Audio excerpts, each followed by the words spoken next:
गणित अध्याय 1 परिमेय संख्या के बहुविकल्पीय प्रश्नों को हल करने की आज की इस क्लास में मैं विनोद कुमार आप सभी का हार्दिक अभिनंदन करता हूं। पहला प्रश्न है आपका,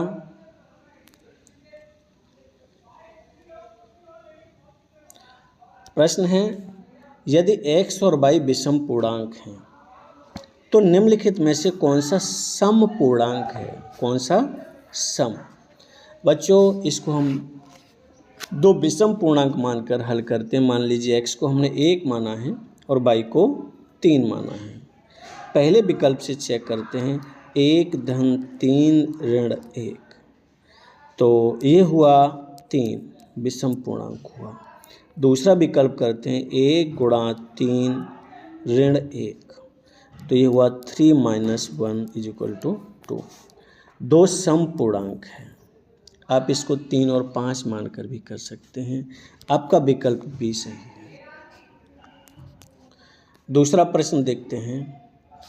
हमने आपको बताया था साहचर्य नियम योग का, विकल्प सी आपका सही है।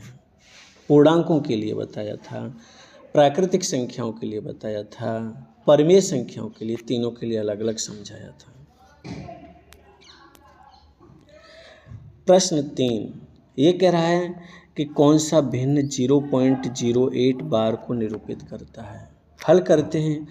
ये है क्या। हमने x बराबर माना 0.08 बार, इसका अर्थ हुआ 0.080808 अप टू 100। क्या करेंगे, इसको हमने समीकरण फर्स्ट मान लिया। इसमें 100 से गुणा करेंगे। कितने से? 100 से। तो 100 से गुणा करोगे तो यहाँ 100x हुआ और ये हुआ 8। 100 से गुणा करोगे तो दशमलव यहाँ से हटके यहाँ आ जाएगा। 8.08080808 अप टू 100। इसको समीकरण हमने सेकंड माना। समीकरण सेकंड से समीकरण फर्स्ट को घटाते हैं तो 100x में से x घटाओगे तो यहाँ 99x बचा। यहाँ क्या बचेगा, 8.08 में से 0.08 घटाओगे तो यहाँ केवल 8 बचेगा। जब x का मान निकालोगे तो ये हुआ आपका 8/99, 8/99।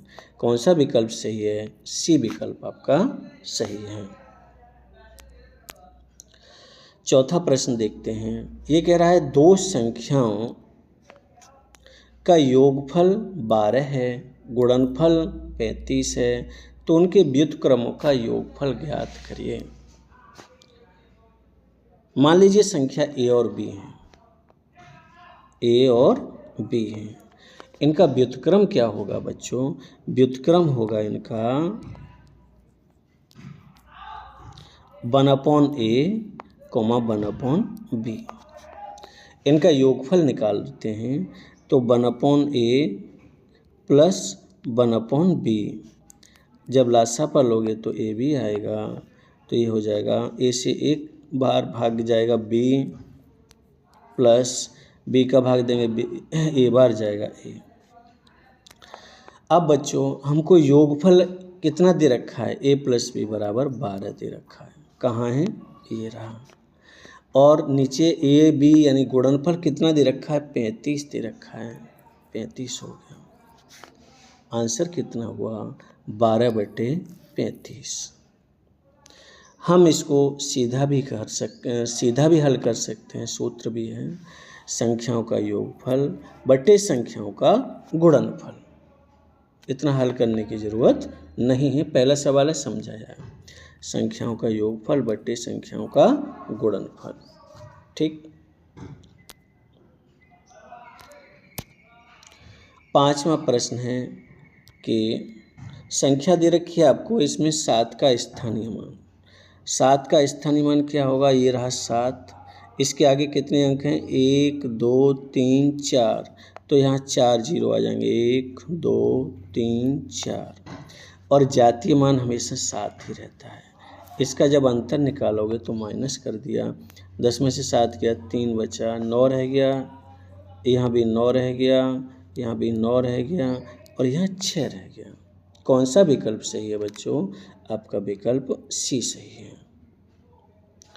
छठवां सवाल आपका होमवर्क है, सरल है और आपको अपने आप करना है। अब देखिए 7वां सवाल, इसमें भी गुणनफल नहीं, इसको बताते हैं। 2 परिमेय संख्याओं का गुणनफल दे रखा है और एक परिमेय संख्या हमको दे रखी है, तो दूसरी परिमेय संख्या हमको ज्ञात करनी है। कैसे करोगे? देखिए 2 संख्याएं हमें दे रखी हैं। मान लीजिए एक संख्या x है और दूसरी कितनी है? -7/12। इनका गुणनफल कितना है? -5/6। जब x का मान निकालोगे तो इसका भाग दोगे।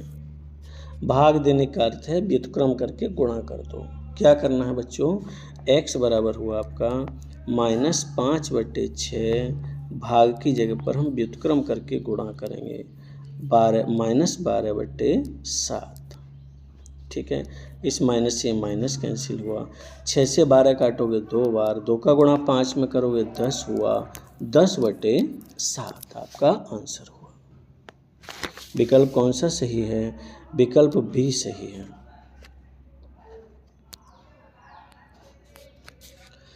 8वां सवाल है आपका,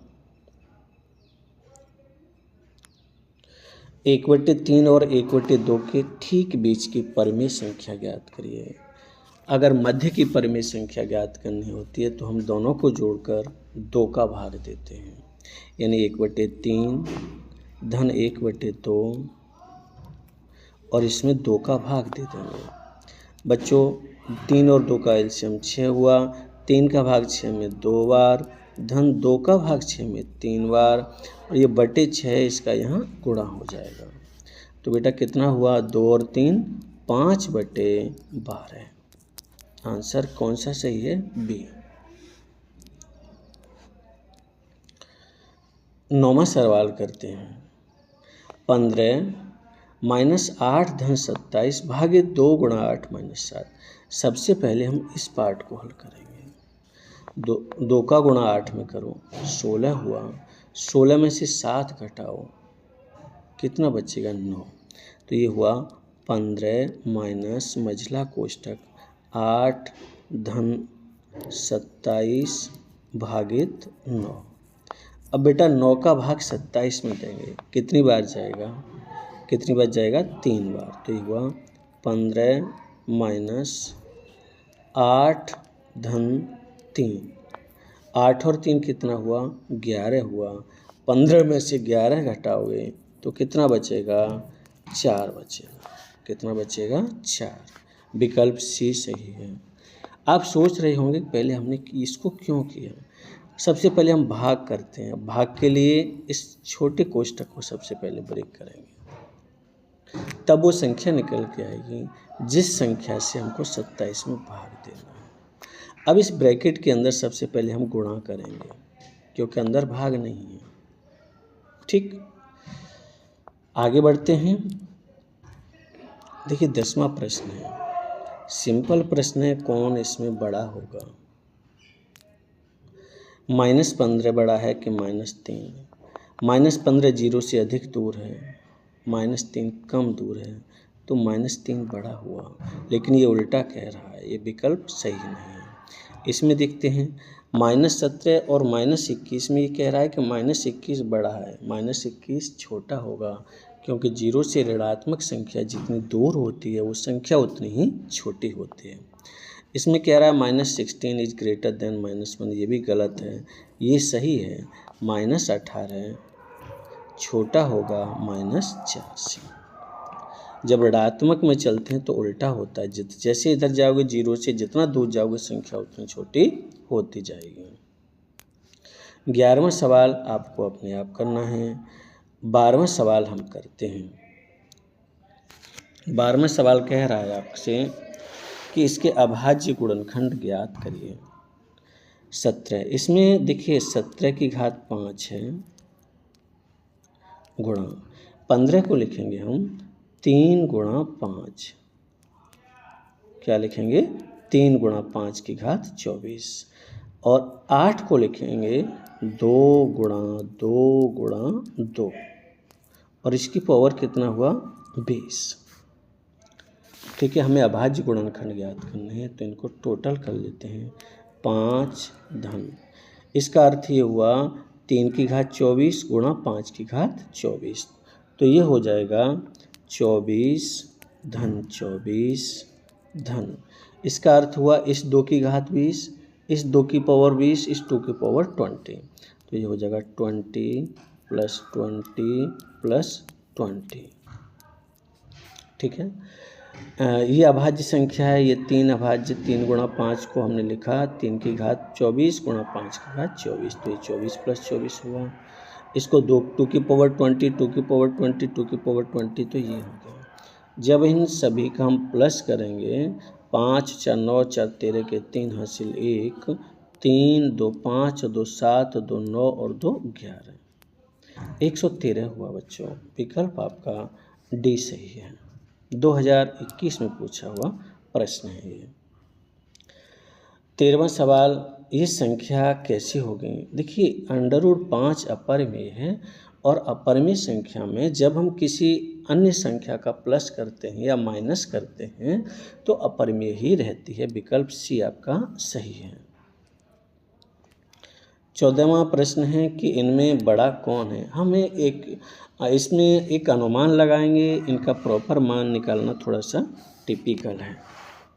देखिए, पहले हम 2 की घात 25 और 4 की घात 30 का तुलना करते हैं, इनमें कौन सा बड़ा है? तो देखिए, 2 की घात 50 को हमने लिखा 2 की घात 25, ठीक है, 2 का गुणा 25 में करोगे 50 हुआ, तो ये हुआ 4 की घात 25। अब देखिए, 4 की घात 25 और 4 की घात 30 में 4 की घात 30 बड़ा हो गया, ये कैंसिल हो गया हमारा। ठीक है, अब 4 की घात 3 की घात 45, 3 की पावर 45 और 4 की पावर 13 और 5 की पावर 20, ये रहा हमारे पास। इनमें जब आप तुलना करोगे तो ये 3 की पावर 45 बड़ा आएगा। ठीक है, 15वां सवाल बताते हैं आपको। 15वां सवाल कह रहा है 1/3 की पावर -1 माइनस 1/4 की पावर -1 और कंप्लीट की पावर -1। तो देखिए, पहले हम इसको लिखेंगे 1/3 की घात -1 बराबर होगा 1/1/3 बराबर हुआ ये 3। ऐसे ये हो जाएगा बच्चों 4। तो ये हुआ आपका 3 - 4 की पावर -1। अब 3 - 4 करोगे तो बच्चों -1 की पावर -1 हुआ, यानी -1/-1। तो ये कितना आएगा -1।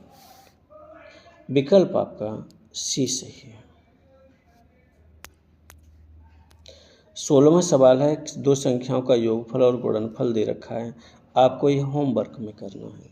17वां सवाल करते हैं। ये दे रखा है -17 का मापांक, फिर +17 का मापांक, फिर पूरे का मापांक। इसको हल करते हैं हम। पहले -17 का मापांक आएगा 17 और +17 का मापांक आएगा 17 और पूरे का मापांक आएगा 17 17 34। अब इसको हल करते हैं हम। यहाँ -25 का मापांक 25 आएगा, -42 का मापांक लोगे तो 42 आएगा। 25 में से 42 पूरे का मापांक लेना है।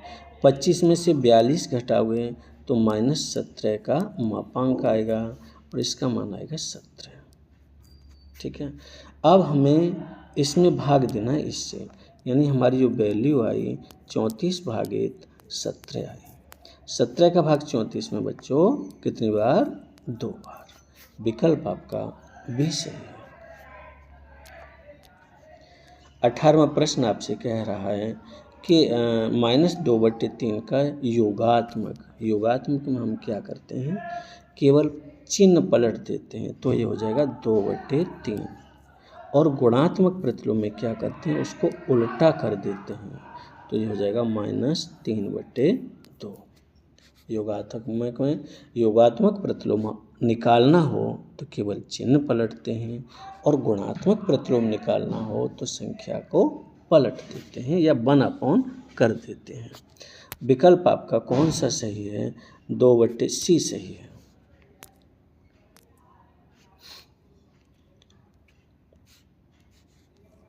सबसे बड़ा धन पूर्णांक कह नहीं सकते, अनंत होता है, ठीक है। और अभाज्य संख्याओं का योग आपको अपने आप करना है। दो संख्याओं का गुणनफल इतना है, एक संख्या ये है तो दूसरी ये भी आपको अपने आप करना है। 22वां सवाल आपको अपने आप करना है। अब देखिए 23वां थोड़ा सा डिस्कस करते हैं। ये कह रहा है किसी परिमेय संख्या की समतुल्य संख्या हो गई, पता नहीं कितनी होगी, देखते हैं। जैसे एक परिमेय संख्या लिखी मैंने 1/2, क्या लिखा 1/2। इसके परिमेय समतुल्य दूसरी संख्या होगी 2/4, तीसरी क्या होगी 3/6। यानी इसके तुल्य अनंत संख्याएं हो सकती हैं। एक परिमेय संख्या के समतुल्य अनंत परिमेय संख्या हो सकती हैं। विकल्प डी सही है। ये कहा है कि इनमें से सबसे छोटी भिन्न का मान बताइए। यहाँ दो तरीके हैं, हम दोनों को डिस्कस करते हैं। पहले तो इनके जो हर हैं इनका लासापा लेते हैं, ठीक है। 12, 3, 6 और 4 का लासापा कितना आ जाएगा, 12 ही आ जाएगा। सभी का भाग जाता है 12। 12 का भाग तो 12 में एक बार, 1 का गुणा 5 में करो 5 हुआ, ये तो ए विकल्प हुआ। 3 का भाग दो 12 में 4 बार, 4 का गुणा 2 में करो 8 हुआ, ये बी विकल्प हुआ। 6 का भाग दो 12 में 2 बार, 2 का गुणा 5 में करो 10 हुआ, ये सी विकल्प हुआ आपका। डी विकल्प 4 का भाग 12 में 3 बार, 3 का गुणा 3 में करोगे तो 9 हुआ। बच्चों ये आपका सी विकल्प है, इसका अंश सबसे ज़्यादा है और ये आपका सबसे बड़ा भिन्न हुआ। हमको पद पूछा है सबसे छोटा भिन्न, ये 5 सबसे छोटी अंश है, तो ए 5/12 सबसे छोटी भिन्न होगी, ठीक है। दूसरा तरीका है 12 का भाग दो 5 में, 12 चौक 10 लगाओगे, 12 चौक 48, 1 बचेगा, फिर 10 हो जाएगा, 2 बचेगा, 10 हो जाएगा, फिर 12 एकम 12। ऐसे इसका मान निकालोगे तो 0.66 आएगा। इसका इसमें भाग दोगे तो 6 8 48, और इसका भाग दोगे तो 0.75 आएगा। इस परिस्थिति में भी आपका ए विकल्प का मान सबसे कम है या सबसे छोटी प्राकृतिक भिन्न संख्या है। वह प्राकृतिक संख्या जिसका केवल एक गुणनखंड होता है। देखिए एक ऐसी प्राकृतिक संख्या है जिसका केवल एक ही गुणनखंड होता है, बाकी सभी संख्याओं के स्वयं और 1-2 गुणनखंड अवश्य होते हैं। विकल्प आपका डी सही है। देखिए 26वां सवाल है। अभी इस तरीके का हमने एक सवाल आपको कराया था, ये आपका होमवर्क है। 27वां सवाल देखते हैं। ये कह रहा है 1 - 1/2, 1 - 1/3, 1 में से 1/2 घटाओगे तो बच्चों 1/2 बचेगा, गुणा 1 - 1/3 में यहाँ कर लेता हूँ 1 - 1/3, लासापा 3 हुआ, तो यहाँ हुआ 3 - 1, तो ये हुआ 2/3, ये हुआ बच्चों 2/3। ऐसे ही जब आप 1 - 1/4 करोगे तो 3/4 आएगा, ठीक है। ... 40 - 1 करोगे तो ये हुआ 39/40। देखिए इससे ये कटा, इससे ये कटा, ऐसे ही इससे ये, और लास्ट में 39 तक कट जाएगा। आपके पास बचेगा 1 और 40, यानी 1/40, ठीक है। विकल्प सी सही है। 28वां सवाल सिंपल है, करते हैं। ये कह रहा है x बराबर -9/11, y = 3/5, then find the value of mod of x plus mod of y। हमें मोड ऑफ x धन मोड ऑफ y का मान निकालना है। बच्चा मोड ऑफ x कितना होगा, ये होगा -9/11 का मापांक, और ये हो जाएगा 9/11। और मोड ऑफ बाई निकालोगे तो ये हो जाएगा 3/5 का मापांक और बराबर हो जाएगा ये 3/5। अब सिंपली इन दोनों को जोड़ना है। क्या करना है? जोड़ना है। ये 11 होगा, मैंने ये 13 लिख दिया। 5 और 11 का लसाअ 55 हुआ। 11 का भाग दोगे 55 में 5 बार, 5 का गुणा 9 में करोगे तो 45 हुआ धन। 5 का भाग 55 में दोगे 11 बार गया, 11 का गुणा 3 में करोगे तो 33 हुआ। अब इन दोनों को जोड़ो, 5 और 3 8 और 4 और 3 7। ये बेटा हुआ 78/55। कौन सा विकल्प सही है? सी विकल्प आपका सही है। देखिए इन दोनों का गुणनफल क्या होगा ये आपको अपने आप करना है, और ये बताते हैं वैसे अपने आप करना है। देखिए 2 का गुणा 3 2/3, 2 का गुणा 3 करो 6 हुआ बटे 35 हुआ, माइनस 1/4 और माइनस 3 का गुणा 3 में करो तो 9/35 हुआ। 6 में से 9 घटाओगे तो -3/35 बचा। ये 6/35 में से 9/35 घटाओगे तो 3/35 बचा, -1/14। जब इनका एलसीएम लोगे तो 70 हुआ। 35 का भाग 70 में 2 बार जाएगा, 2 का गुणा 3 में करोगे तो -6 होगा। -14 का भाग 70 में 5 बार जाएगा, 5 का गुणा 1 में करोगे तो 5 हुआ। -6 और -5 हुआ, -11/70। कौन सा विकल्प सही है? विकल्प सी सही है।